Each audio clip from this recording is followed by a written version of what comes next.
And welcome to Talk Movies 24/7. My name is E-Man. I've been away for a couple of days. I've not been feeling so well with what we're supposed to be calling spring. So I've been feeling a bit under the weather. But that's just explaining why I've not put any videos up recently. But I'm back. And boy, am I back. So the other day, I got asked if I wanted to come to see the European premiere of Captain America Civil War, and of course I couldn't turn it down. And you might have guessed who I'm representing. Team Cap, yeah.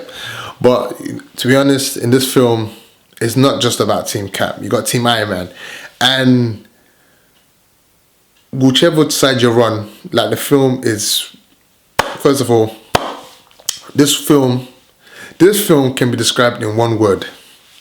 Cheese! Absolutely cheese! I mean, I spoke about one film comparing it to a burger, and if you take away the meat, this is a Big Mac. This is a big, tasty, juicy, loved it. Mwah! It's got a combination of everything. Story, action, humor, sadness, tone, everything. The pacing is on point.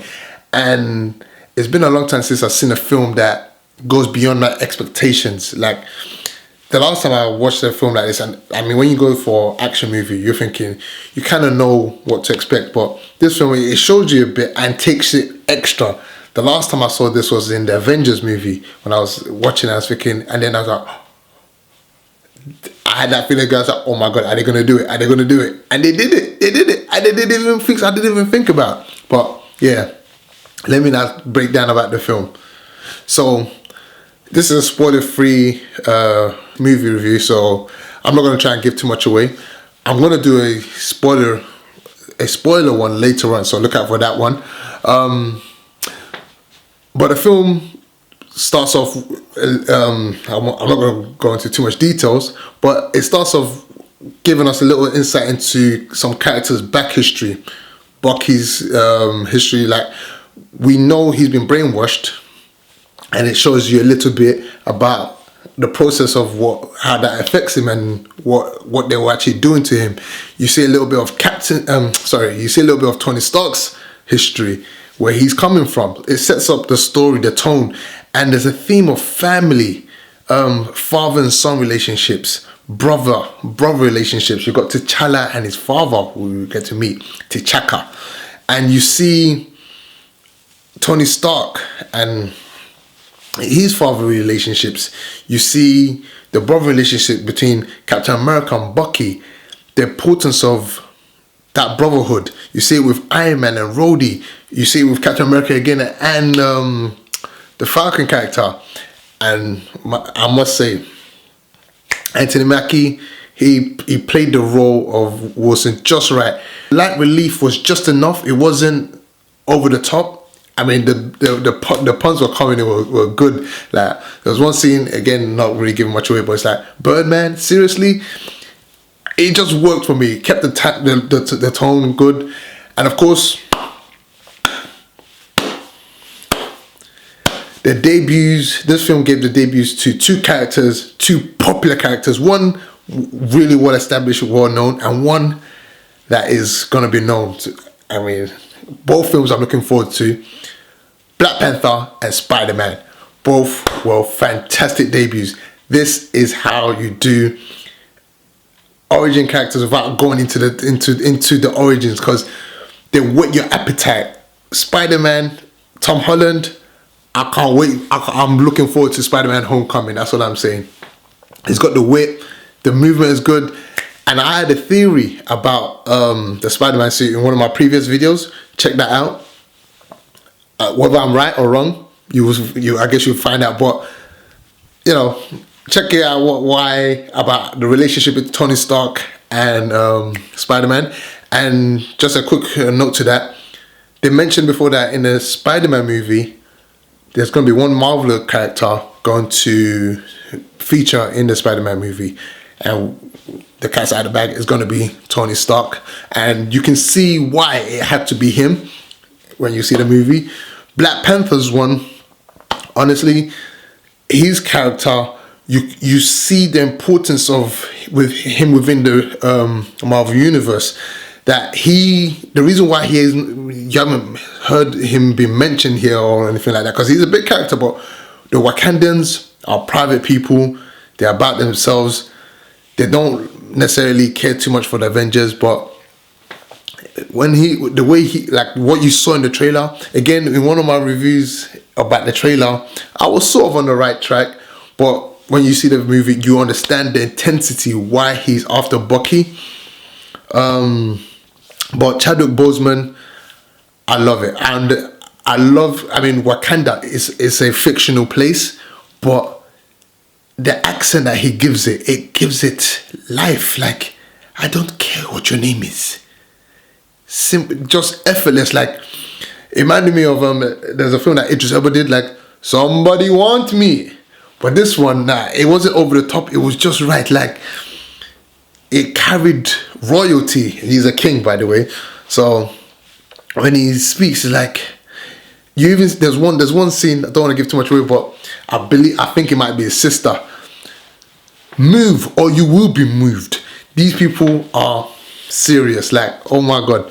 Now the balance of all the characters is done really well here. I feel in Age of Ultron there was so much going on. There was a lot of stories that they were trying to tell, and they were trying to balance everything. But in this film, even regardless of all us going to multiple locations, I mean, we go all around the world, but it's in line with the story. It keeps the film moving, and the characters, each person's story or narrative, or like as they come into the narrative, it's not jumbled up. You can still keep on like what's going on. The core of the film is Captain America and Bucky. The relationship between them two, as well as the opposition with Iron Man and the rest of the government saying, you know what, you guys need to be registered. And Captain America is determined. That friendship, that, you know what, I'm loyal to my friend, regardless of what, like, my word stands for something. And this is why I love Captain America. Not only because of the blenched muscles. I mean, there's one scene where he's like, this guy's been working on his arms. Like, you saw in the trailer, that helicopter scene is quite fantastic. But it's not just about his strength and everything. It's about what makes him him is his character, his perseverance for his beliefs. And it's deep. And you know what? In this film, even if you're for Iron Man, you see where Tony's coming from when he's challenged about the past escapades of the Avengers and stuff. And you know what? I see where he's coming from why he feels that they need to register. And you see it with other members of the team, like the way the Vision sums it up in one sense, that which kind of acknowledges the other characters within the Marvel universe, that their actions kind of incite more people to actually challenge them, and therefore even also inspiring other vigilantes, whether they be Daredevil, Jessica Jones, Luke Cage, whatever. So they're saying that they have a knock-on effect, and you know, each person's choosing his side. And one thing is, I was thinking the trailers and the TV spots, like there was a lot of TV spots, a lot of trailers, but I was thinking, oh man, am I seeing the whole film? I mean, there was a certain film that gave us a lot of this before. What the hell? There was Batman vs Superman. When I saw that trailer, it kind of gave you the whole film, like who the baddie is, who this is. Funny enough, in this movie, they didn't, in the trailer of this movie, they didn't even show you who the bad guy was. And this is the first Marvel villain that I think I'll give him credit that he actually had some depth to him. When you see the film, you understand what I mean. Like, he's not your conventional, I want to take over the world kind of thing. But in relation to the father-son theme that's going on, there's a reason why he wants his vengeance, and it plays into the film really well with all the things that's going on, and you see the way all the characters are engaging. One thing that the Russo brothers also managed to do is, it is called Civil War. So the team is going against each other, and they're entering a place. I mean, we saw that briefly in Avengers, the first one, when things weren't going right. But in this one, you see it pushed to the extreme. Like when they're literally going against each other, hammer and thumbs. I mean, no Thor here, but oh, and by the way, very, very nicely done. They explained the absence of Thor. They explained the absence of Hulk. The balance of dark themes, like you see certain characters go places that you haven't seen them go before. Like the depths of what vengeance can do, or the depths of what loyalty you go to for your friend. I mean, this film is and there's like each character has their moment to shine. This film allows. It's not just, yes, it's Captain America's film, and you know what he's about, and it shows you, but it allows every character from Falcon, Ant-Man, Spider-Man, Black Panther, Vision, Rhodey. I could just keep going, but like every single character gets its time to shine.